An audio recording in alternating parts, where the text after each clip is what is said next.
Let's do this to the podcast machine. Ladies and gentlemen, joining me on the line. Joining me on the line as he does every week on the show. Friends, it's Mike Reyes from Cinema Blend. Back for another week of chit-chat and conversation and something. I don't know really where I was going with that, but whatever. We're here. Hey, man, what's up? Not much. April Fool's week, first week of April. I don't know, man. I'm doing well. Doing well, but obviously trying to keep the month ahead in view. Let me ask you this.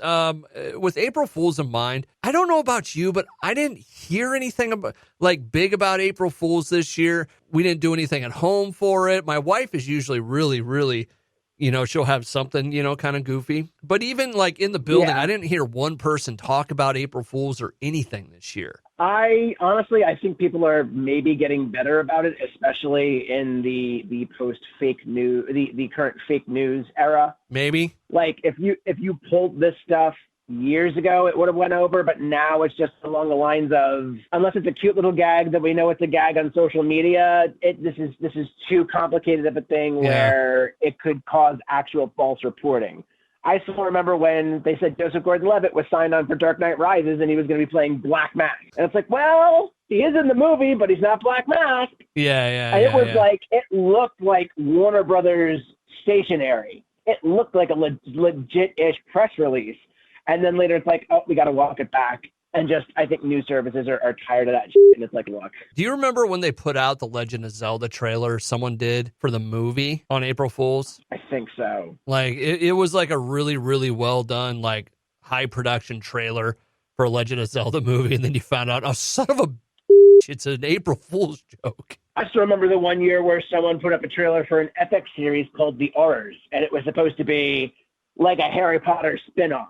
Okay. Where it's like following the horror department. And it looked pretty cool. But I remember that was like an April Fool's gag that was like, oh, man, really? You know what? Since we're on April Fool's real quick, apparently Jared Leto had some fun with Wheel of Fortune this week, being replacing Pat Sajak. So the whole thing, at least what I remember, is Wheel of Fortune and Jeopardy always had a April Fool's tradition they had an April Fool's tradition for a while where Pat Sajak and Alex Trebek would switch shows. Yeah. Like they would trade off.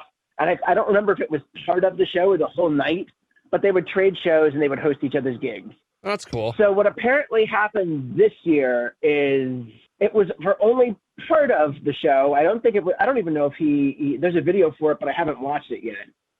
But apparently Jared Leto came out during Wheel of Fortune with Vanna White looking like he was going to host the show. And you said it's probably... I would watch a whole... Go on. Oh, I just was going to say, you said it's probably for promotion of the new movie and stuff, because that's a weird get for a really random host to fill in for an April Fool's joke, right? That is really random. I mean, I could be wrong, and I mean, Tron Ares doesn't even come out until an undetermined release date next year. But Wheel of Fortune's on ABC over here. I think Celebrity Wheel of Fortune is a full ABC production. Okay. Just kind of like Celebrity Jeopardy. So that's like, but I could totally be wrong, but I think it might just be like the early sort of corporate synergy glad handing that they're doing with this. I'm not saying it's a bad thing. I just kind of would have liked to have seen the dude host the whole episode. Like, let Jared Leto do a whole episode of Wheel of Fortune. That could be interesting. We had this conversation about him few weeks ago with the method acting stuff, and it's just like, I wonder what you're just like as a regular dude when you're not doing anything. And that's why I'd like to see him do Wheel of Fortune, because I would like to think he could just go and relax with that, have fun, talk to the contestants. Like, he just has to be Jared Leto. He doesn't have to be the Joker or Ares or whoever that he's been in the past. It's just, hey, I'm Jared Leto. Welcome to Wheel of Fortune. Like, I would love to see that. One of the other headlines that kind of got me, not enough where I clicked on it, but I remember seeing it.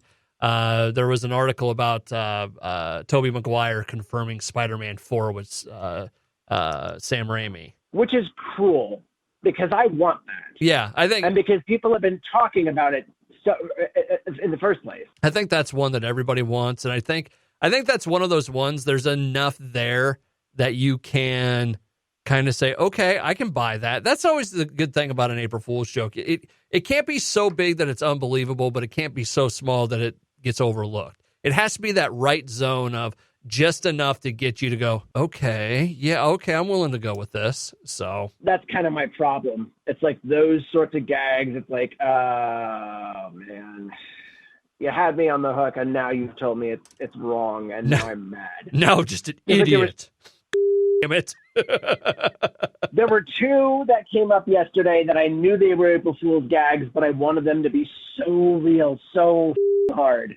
And one of them was, hey, Sega's going to release a Dreamcast Mini, which the whole pattern of like console companies, video game companies releasing new like vintage versions of their old consoles, but smaller and preloaded with games, like they did with the PlayStation and a couple of the Nintendo consoles. Yeah. I would have loved that for the Dreamcast.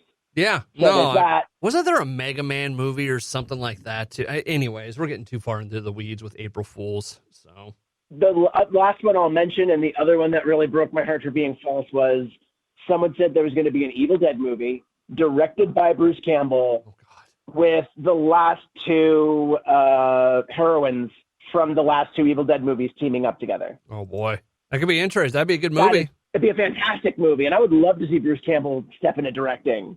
But it's very cruel that you would suggest that and then not do that. How dare you? Although sort of weaving our way back into actual news, and since we've already mentioned Sam Raimi, he apparently would love the gig of directing Avengers. I don't remember if it was Secret Wars or whatever they're going to call the Kang Dynasty at this point. That's being reworked. I would be okay with that. I think he did a pretty good, like obviously the Spider-Man movies, as you got to the third one, there was a lot of interference and, hey, we need you to do this, this, and this. And it really wasn't his movie by the end.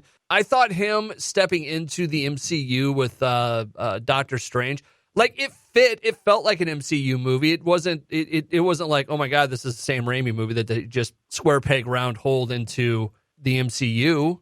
So I don't have a problem with it. I think he cares enough about this stuff to, get involved and do it well. Yeah. I mean, I love Doctor Strange and the Multiverse of Madness. I had a lot of fun with that. It does feel like classic Raimi.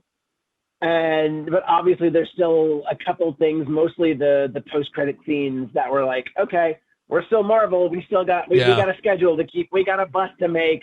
Throw in Charlize Theron. Is she going to come back? I don't know. You're sitting here. We can't just let you sit here and not give you anything, okay? Yeah. Go on, you little stamp. Get out of here. See you in about another couple months. Yeah, and it is Avengers Secret War. Apparently his quote was, "They haven't asked me yet, but I hope they do." They should. They honestly should. I would love to see Sam Raimi just get the creative keys like the Russo brothers had before and just give him that. Let's see what he would do. You know what? In the MCU. I doubt Disney would ever do this, but you know what they truly need to do? What? They need to find someone that legitimately cares about this and stay out of the way. Oh, like we've had in the past. Yeah, where it's not like, hey, it's just, it feels like, I don't know what the proper wording of it is, but it feels like at some point they got in the way. Disney didn't get in the way. I think the case is, in this case, it probably is Kevin Feige. And Kevin Feige is someone that cares about this, but when the person that cares about this gets in the way, and like his, the Marvel Studios Parliament of Storytelling, like basically they put together a committee. Yeah. Like that's when it becomes a problem. When you've got this committee where it's like, okay, we need to fit into this plan, and you cannot deviate. You can only deviate so much and give your personal take on this so much. Find writers that are allowed to use the source material, because there was that whole thing going around for a while where it was quotes from the writers saying, yeah, we were told not to look at the source material. And I could kind of get that. It's like just maybe make a Bible where you nail in the basics and then just go from there. Just change it from there. But I don't know. I think actually, you know what? Disney seems a lot like, and we I think we have kind of opposing views to this, which is fine, but I feel like it's Jerry Jones and the Dallas Cowboys. Jerry Jones wants to be the one that takes the credit for how good something is, but it's like, you're not a great general manager. Hire a general manager, let Let them do this. You sit back, be the owner, and smile when your team wins a Super Bowl. And see, the reason I disagree is because I think Disney has a certain degree of pull over everything, but I think they are, for the most part, trusting these people that they've got running the entities, like Kevin Feige with Marvel or Kathleen Kennedy with Lucasfilm. Yeah. But the thing is, they're the ones that aren't trusting the creatives. I mean, we've seen it in Star Wars with Kathleen Kennedy firing Lord and Miller off of Solo, and then changing up Star Wars Episode 9 by taking Colin Trevorrow off the project because of, I think a lot of people seem to think it was because of how his film, The Book of Henry, was received. Mm-hmm. But I don't know if that's truly what that is. That's all scuttlebutt. The bright side to that was we did get Colin Trevorrow back for Jurassic World to finish that trilogy off, and I will still maintain that I do love that trilogy, and it was nice to see him come back to finish it. Okay. Can I ask you a hypothetical? Sure. In your thing, then, if Kevin Feige and what's her name for Star Wars, Kathleen Kennedy, if they're the issue, don't you think Disney would step up at some time and say, what the fuck? Not in those terms, but if that's the problem for their money making are those two people, don't you think that they would go after them? To a certain extent, I think they would, but I don't think the fallout on either franchise is disastrous enough that it's a total killer. Marvel and Star Wars have both been running for over a decade under Disney. Yeah. And there's a whole thing going on with Disney right now where there's certain board members that are trying to seize control of the company. And there's apparently, I think there's supposed to be a big vote today and like a presentation today about, an investor presentation on things that are coming in the future and whether this vote is the result of this vote. It looks like Bob Iger is going to be A-okay, and it's not going to break in these other people's favor, but it's not a certain thing yet. Mm-hmm. But there's a whole PowerPoint presentation on the website for like the investors, and it showed return investment on both Marvel and Star Wars. Both of these companies, Marvel and Lucasfilm. Marvel Studios and Lucasfilm were both bought for about $4 billion. Yeah. No, they were both bought for $4 billion apiece. And the return of investment was between like 2.9 and 3.2 times what they paid. These companies have officially paid for themselves. Yeah. So right off the bat, that right there offers some cushion. Now, while theatrical, we haven't really had a Star Wars movie in a while, so really that's been more of a Disney Plus thing, and that seems to be doing well on Disney Plus because it looks like they're trying to organize the cinematic side of the house, especially because now they've apparently brought Patty Jenkins back to do Rogue Squadron. Like Rogue Squadron is back on the table now with Patty Jenkins. There's apparently other. I'm sorry. I'm so sorry. I was trying to find info about the Disney thing, the vote, right? Yeah. And I read a headline, and the visual that popped up in my head was so like cartoonish that I couldn't help but laugh. There is clickorlando.com has a story about man sues Disney after Magic Kingdom ferry crash throws him into a trash can. And all I can picture in my head is this like crashing him doing the whoa into a trash can like in a cartoon.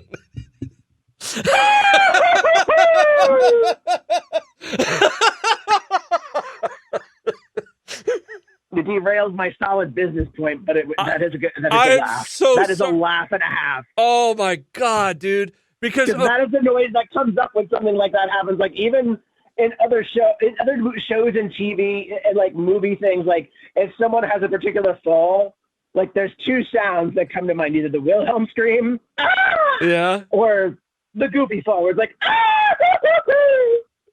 I just pictured like how when Goofy falls into something or a cartoon character does the look.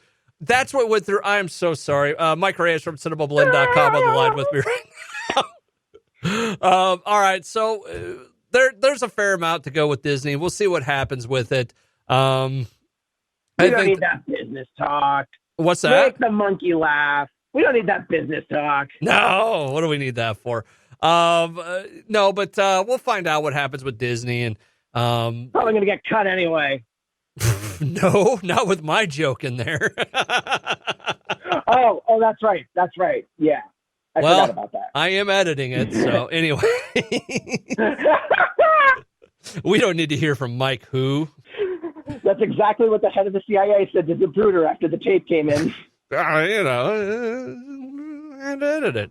Mike Reyes from cinemablend.com. Yeah, As this week's episode is a back little... and to the left. Back and to the left, man. He's like, back and to the left. The boat crashed in the dock, and the guy tumbled over, ass over tea kettle into a trash can. It was the craziest thing I ever seen.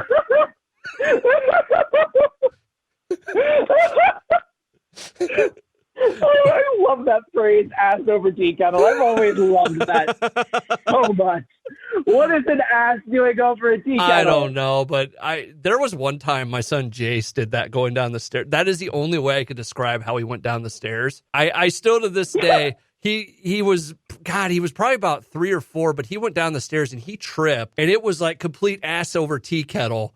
That was the only thing that came up in my mind. I'm like, he wasn't hurt, thank God, for what it looked like, but I can't explain how it happened. Anyways, Mike Reyes from cinemablend.com. This week's episode, just here and there and everywhere in between. The 2 movies for the week that we're gonna discuss, at least one of them here with some time travel at the end.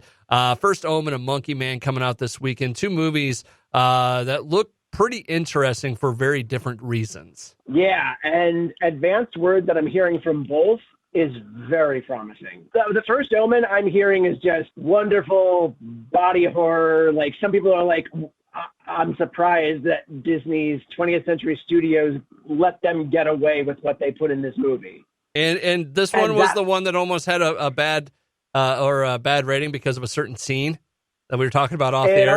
Apparently it almost had an NC-17 rating because of female full frontal nudity in a scene where we apparently see a demon hand coming out of a woman's vagina. We got to talking off the air what you'd call that. The best name we came up with was an Yeah, that was a thought process that while we obviously can't air it, it was rewarding and a lot of fun to really just make each other laugh over that. There's going to be a lot of bleeps of this. Okay, but this is the one you're probably leaning towards going and seeing this week. Yeah. We'll wrap up this week's show with some time travel and a review of one of those movies. Otherwise, over in the world of some news, we've kind of covered everything, just kind of jumping around here. More TV related, Star Trek Discovery, new season going to be premiering tomorrow.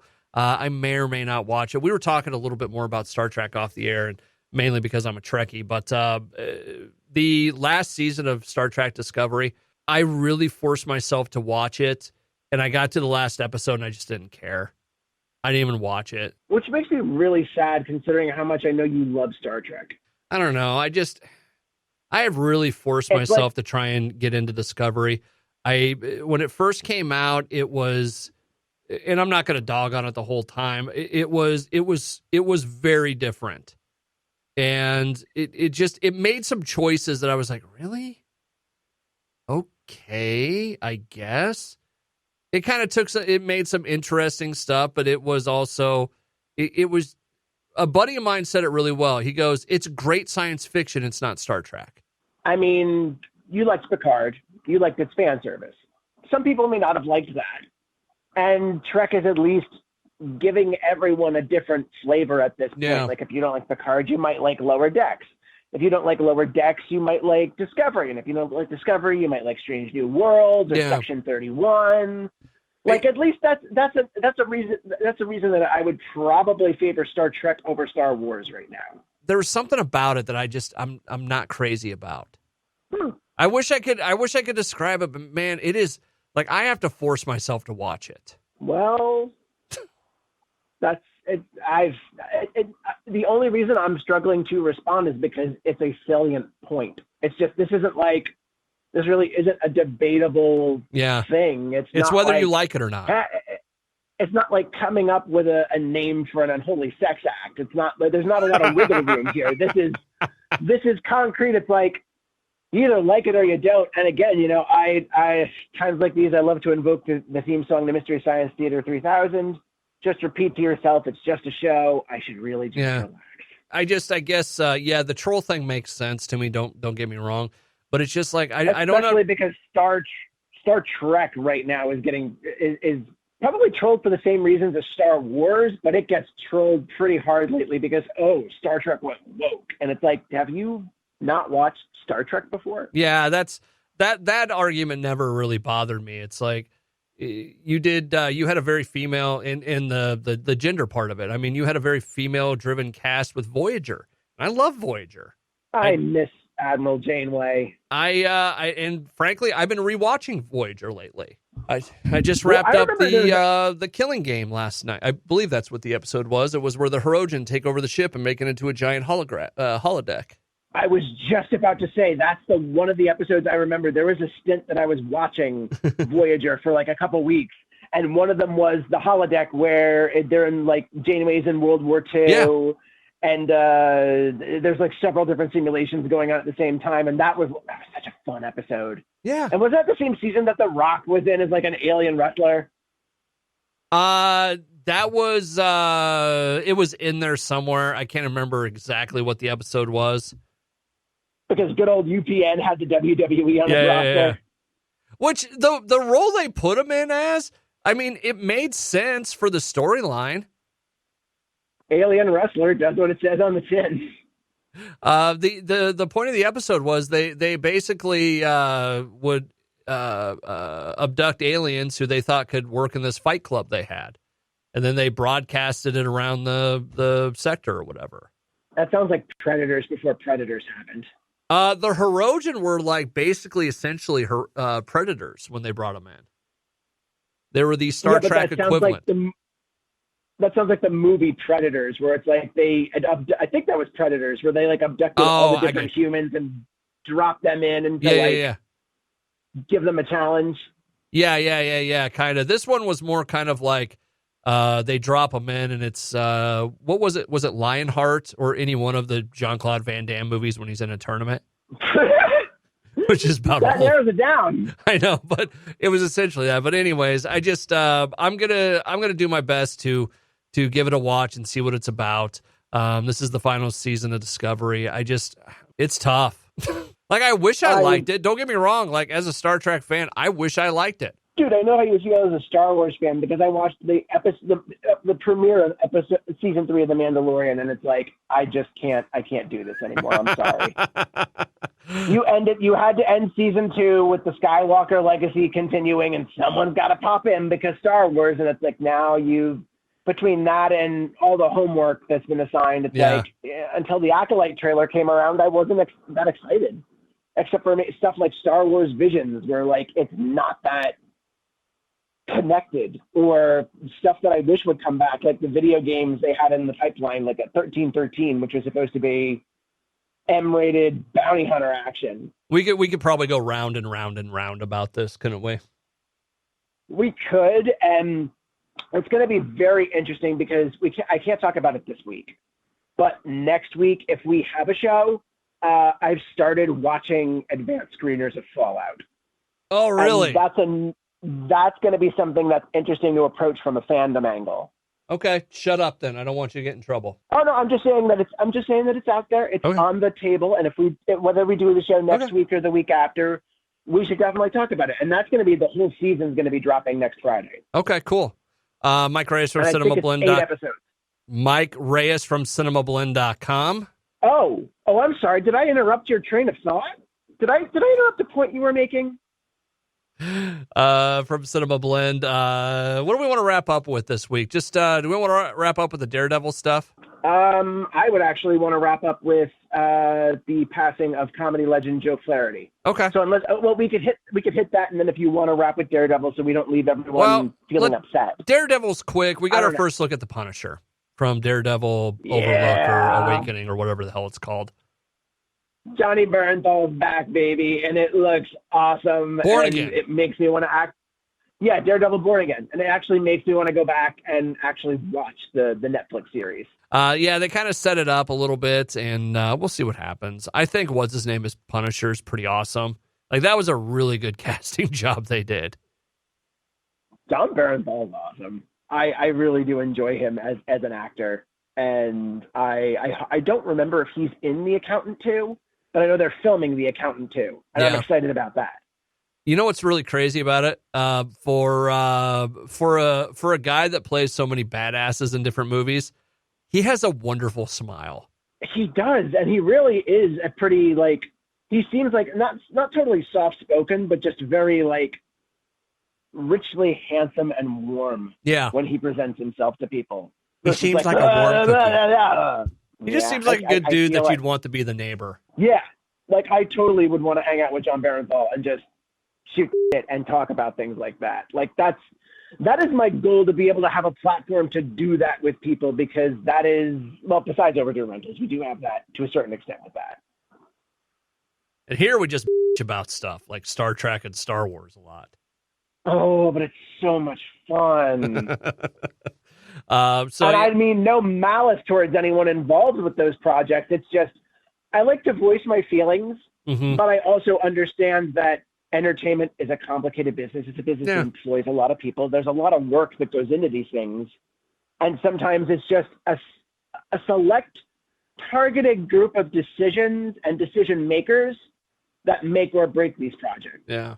And I like it, even if I pan something, it's like, I recognize that people like to say, oh, well, you know, I don't really like to talk too bad about things because people made that. It's like, yes, people made that, and they got money to make that. But I'm sure they have wonderful stories about how that didn't turn out the way it was supposed to in some cases. Or they're like, yeah, we did as much as we could on this, but we, you know, ultimately the show's not just us. Like, I can respect the craft and respect the work that goes into something, but still say, as a critic, that didn't work for me. That doesn't work for this. But do it respectfully. I was just thinking about Discovery some more there, trying to I was figure out. just hoping I didn't lose the call. No, I was just thinking while you were talking about like the work that goes into it and recognizing that and stuff. It's just, man, I don't like you. I have theories. But... It's like, I want to hang out with Doug Jones. Yeah. I want to hang out with Doug Jones and just talk about the prosthetics. And it's like, dude, can you hook me up with someone where I could, for a day, do some sort of prosthetic work like that? Oh, boy. Because I would love it. Like, I wonder if there were doors I could have knocked on for it, but when the strain was running, I really wanted someone. My dream was that Guillermo del Toro would reach out to me and say, "Oh, we've got the final seasons coming up." And I try to do an impression, but I can't. I love the man too much. But it's like, we've got the final season coming up. It's just, you can do an approximation of Guillermo del Toro, but the warmth and the mischief isn't there.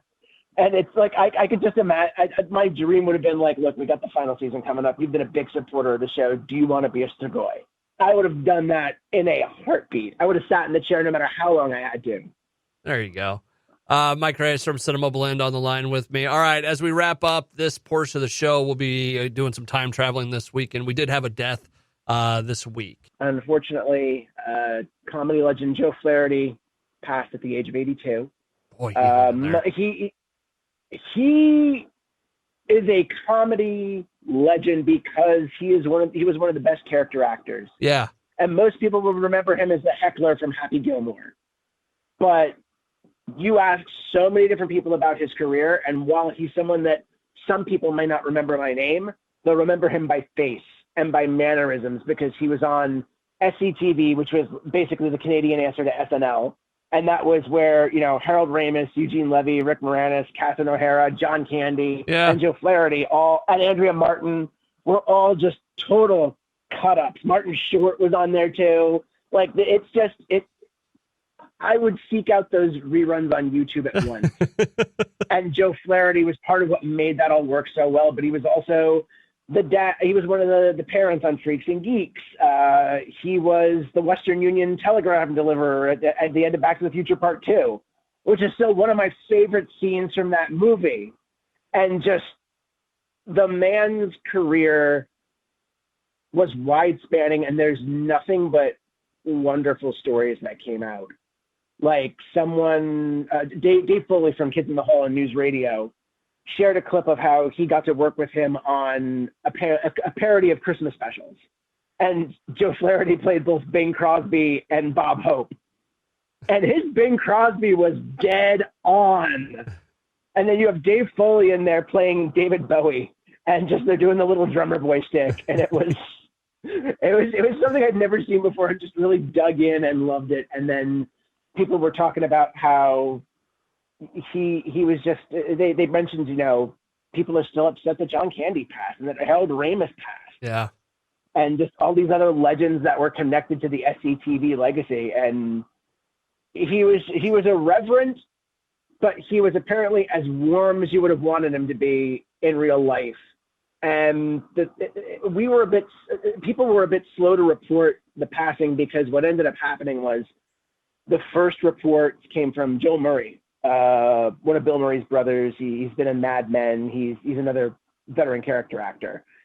He was the first person to really mention that Joe Flaherty had passed. And people were debating whether to cover it. And I know I was convinced, but I too wanted to look for official sources, because, when a tweet like that goes out on April Fool's Day, you don't know for sure. You always want to, especially when it's the passing of someone.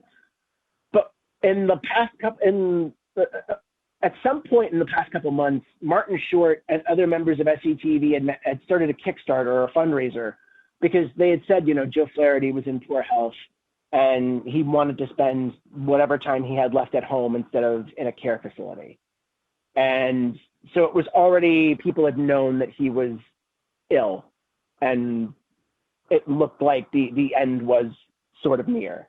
So that was the thing that really tipped me off, and I didn't write it off completely, but it's like, okay, we need to see if someone issues a statement. And sure enough, his daughter had confirmed to Variety, and then everyone was able to basically run with it. But he just with something as simple as the running gag in Happy Gilmore, he made a meal out of it. You suck, jackass! Like, just the word jackass. The emphasis he puts on it every time he pops up in that movie is enough to just put him up there. But then you've got something like at the end of Back to the Future, where you recognize his face and you know him from comedy, but he's able to deliver that scene in so many different contexts. Because at first you're like, wait a minute, is he a threat? Because it's like he's shown as like this threatening presence, and when it starts to rain with this telegraph, he's like, are you Marty McFly? I've got something for you. And then he takes out the telegram and then just goes on about that field. Like, the boys and I had a bet with whether anyone would collect. Looks like I'm out $50 or something like that. And just, what movie he had a minor role in that I forgot all about? What? Do you remember 1941? I've never seen it, but I know of it. And that was another one where John Candy was in there. And all right, so if you're a fan of 1941, we've got an episode of Overdue Rentals coming out next week where we talked to Dylan Baker, who was, him as Dr. Connors from Spider-Man, the Tobey Maguire Spider-Man movies. But he's been in so many other things that if you saw him, you'd know who he was. And he talked about how we talked to him about Delirious. And he has these wonderful stories about working with John Candy and knowing stories of John Candy. And he mentions a story about John Candy during the production of 1941 that just hammered home how sweet and how sort of soft-spoken he could be at times. But you mentioned 1941, and that reminded me of that. The 1940, boy, you talk about a cast: Dan Aykroyd, Ned Beatty, John Belushi, Robert Stack, Joe Flaherty, Christopher Lee, John Candy, and so on and so forth. God, that was such a funny movie. I really need to see it, because I know that's the albatross when it comes to Steven Spielberg's filmography. But I just have a feeling that people might have misunderstood it, especially considering I believe that was his first movie after Jaws. It's kind of like if Jordan Peele followed up Get Out with with the Police Academy reboot. If he was going to direct the Police Academy reboot, he and Keegan were attached to. It was right in between. It went Jaws, Close Encounters of the Third Kind, 1941, Raiders of the Lost Ark. Damn. Being sandwiched like that right there is, that's all I need right there to make me want to see this movie. Because it feels like it just was misunderstood. My dad showed me that movie when I was a kid, and I didn't get all the jokes in it, but God, would I laugh at parts of it. They had the ventriloquist in it. John Belushi as the Wild Bill Kelso was his name. God, I haven't seen that movie in probably 30 years. I just need to see it, just because of the fact that again, I think it's misunderstood. I mean, look, in 1979, this movie was apparently made for 35 million, made 94.9. Yeah. So that's technically not a bomb. It's just people's reaction to it was very, oh, what's this? Yeah. And I'm sad about that, because maybe Steven Spielberg would have done more flat out comedies if this movie had succeeded. Good times. All right. To Joe Flaherty, we wish you nothing but the best in the great beyond. Mike Reyes from Cinema Blend on the line with me. We're going to do some time travel, and we will be back with a review of some sort. Stick around. Ready. Ready, go. Time travel complete. We are now recording on Friday the 5th. By the way, real quick, Mike, happy First Contact Day. You beat me to it. Happy First Contact Day. I was going to mention that because I was looking through my media feeds this morning and it was like, oh, today's the day? And it's like, okay, I gotta mention this to B-sox, otherwise I'm not a good friend. But you beat me to it, so thank you. Anyways, you know what? Since we're right here, I want to get to the movie review, but since we're talking Star Trek, do you want to hear my real quick take on Star Trek Discovery? Sure. When last we met, it was on Wednesday, and Star Trek Discovery came out yesterday. They actually had the first 2 episodes out this week of what's going on. Yeah. Oh yeah, I forgot that was premiering this week. How'd it go? I am being completely honest with you when I say I didn't hate it as much as I thought I would. Was it now? Ooh. Does that mean I loved it? No. But was it as offensive to me as some of the other stuff they've tried to spew out and call it Star Trek? Yeah, I watched it. I didn't have to force myself to watch it. Do you care about spoilers at all in this? Nah. I mean, Okay. I want to eventually watch all the new Star Trek, but obviously I'm perfectly fine with you telling me what you want to tell. However, audience, spoilers for Star Trek Discovery Season 5's premiere in 3, 2, engage. All right, so, nice use of engage. The whole point of this season, if you go back to Star Trek Next Generation, I believe the episode was called The Chase, and in it, Picard gets propositioned by an old archaeology teacher to go on this quest with him. And what the quest leads to is a bunch of the different, humans, Klingons, Cardassians, and Romulans all coming together to find out, the reason that all the intelligent life in the quadrant or in the galaxy is because it was seeded by a species before them. Oh. They kind of addressed it without addressing it, because everybody always said, it's so weird that everybody in Star Trek looks human, just with different makeup. Right. So they basically...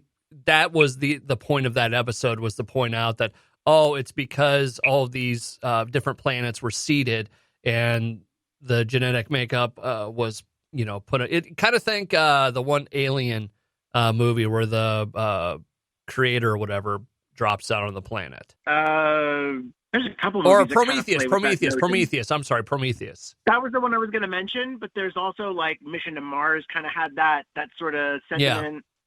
Well, anyways, the point of Star Trek Discovery Season 5 is going to be them readdressing that whole mystery 600 years later. Okay? What's really funny about it, though, is they use scenes from the episode, and it's like, okay, that was it's not like there was a camera floating around there, right?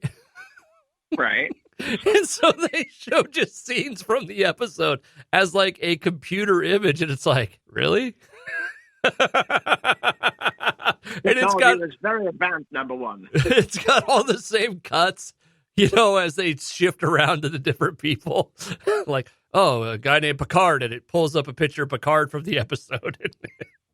It was just very funny to me. I bet you're wondering how I got here. Anyways, the other thing that I think is interesting about it, one of the antagonists, and I can't think of what her name is,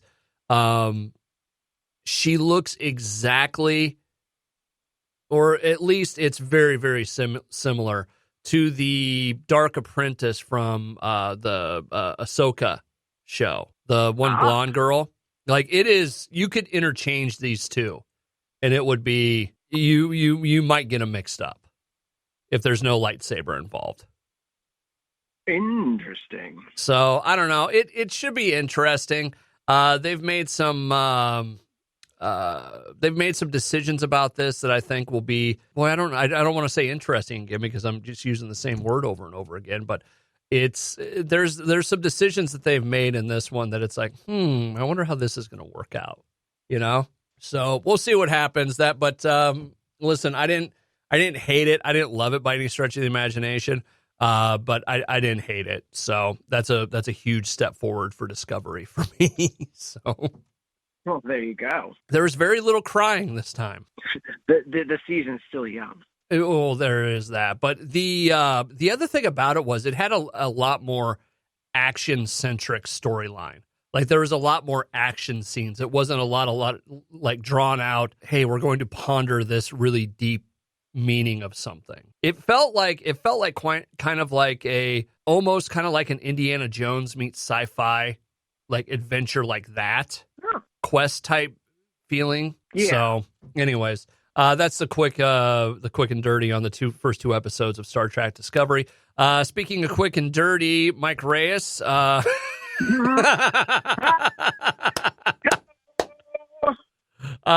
went and saw the first Omen last night. What did we think? Sandwich, antipasto.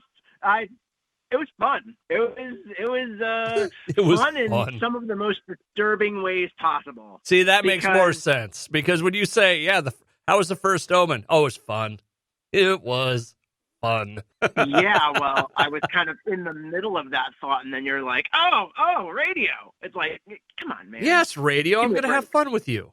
Very true. Very, very true. Yes. And I would have it no other way.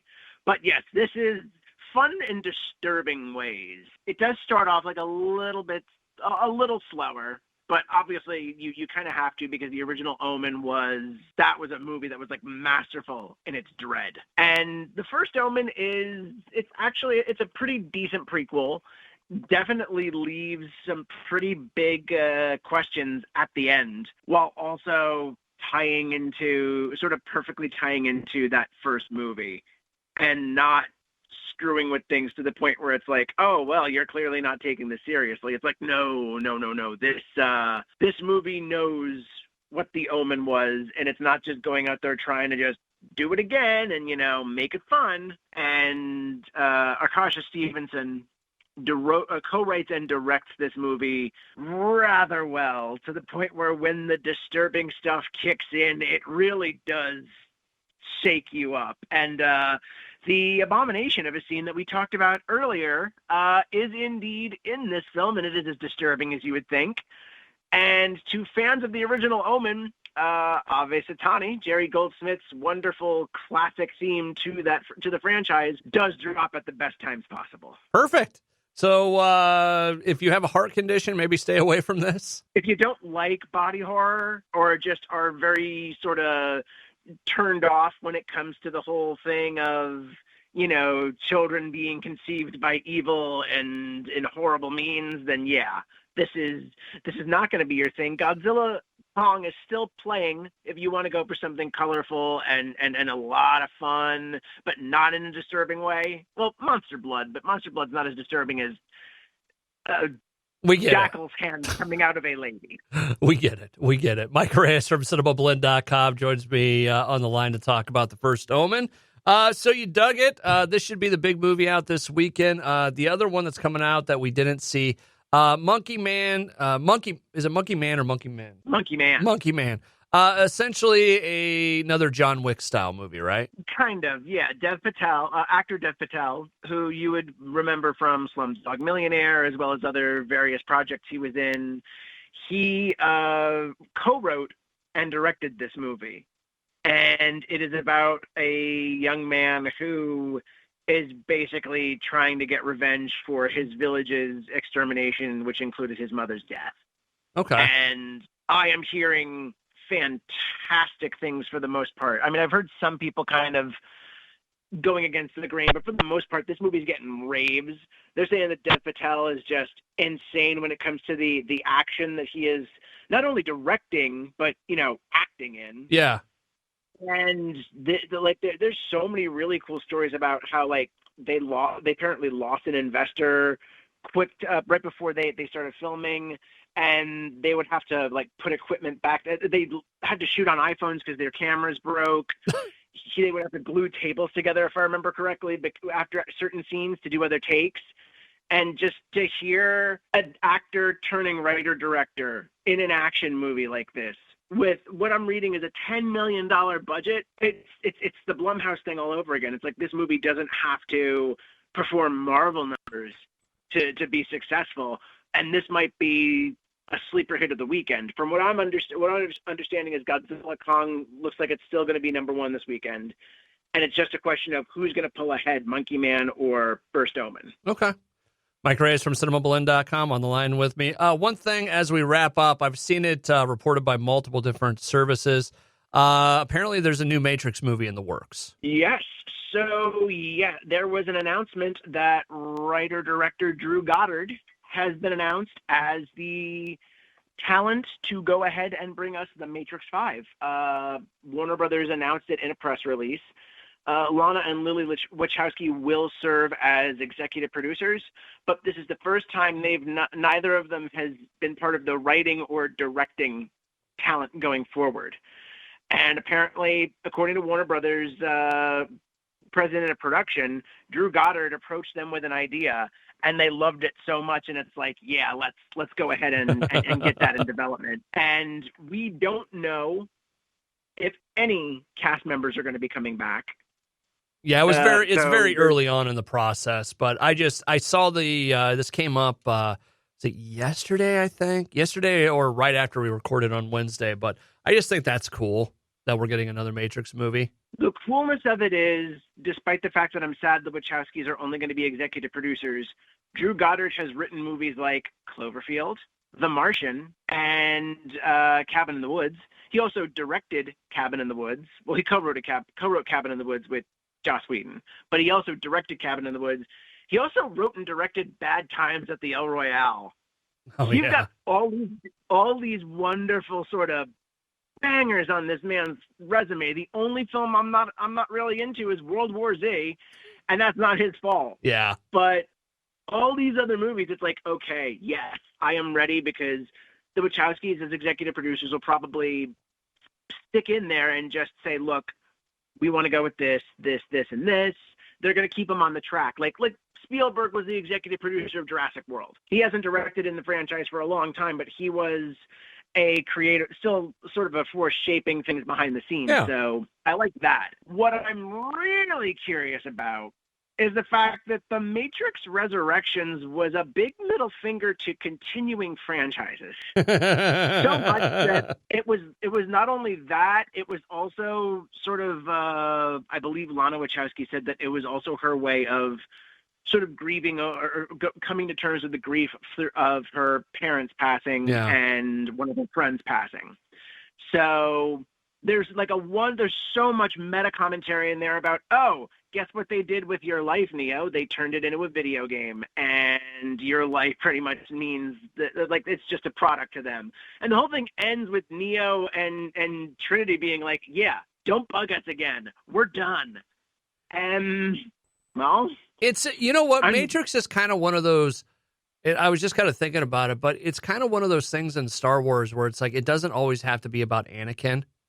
You know, this doesn't always have to be about them. I mean, you could have a lot of really interesting interactions in the Matrix world, or go through and show other iterations of it, because what they say, it was like the 7th, 8th, or 11th version of the Matrix. Yeah. I mean, we've talked about it before, but the Animatrix and some of the storylines there, especially when the machines get consciousness. I mean, there's a lot of really interesting stories you could do in that world, and I would like to see it. There's also really cute, like, robot dogs in the Matrix Resurrection. So I kind of liked that it was like, humanity and machines aren't always going to be enemies. We're starting to kind of get along here. It's Agent Smith that's the problem. I'm going to tell you this right now. I went back and watched the newest Matrix. Is it Resurrection? Resurrections, yeah. I liked it. I liked it better the second time I saw it than the first. but I liked it. Well, that's why I usually encourage people, myself included, to go in and watch these movies at least twice. Yeah. In a perfect world, I would be able to watch these movies twice before I review them, because you get the hype viewing out of the way. And then after that, you just jump in and it's like, okay, here we go. What is this movie really doing? Yeah. What is it doing without my expectations, without all this other stuff clouding my mind? What is this movie doing? I'd also like them to put it back in the theaters, because I only got to see it on HBO Max. Yeah. This is the last movie that Warner Brothers had simultaneously releasing on HBO Max and in theaters as part of that whole debacle. Yeah. But, you know, we had a fourth Matrix movie that was in development before Lana came back.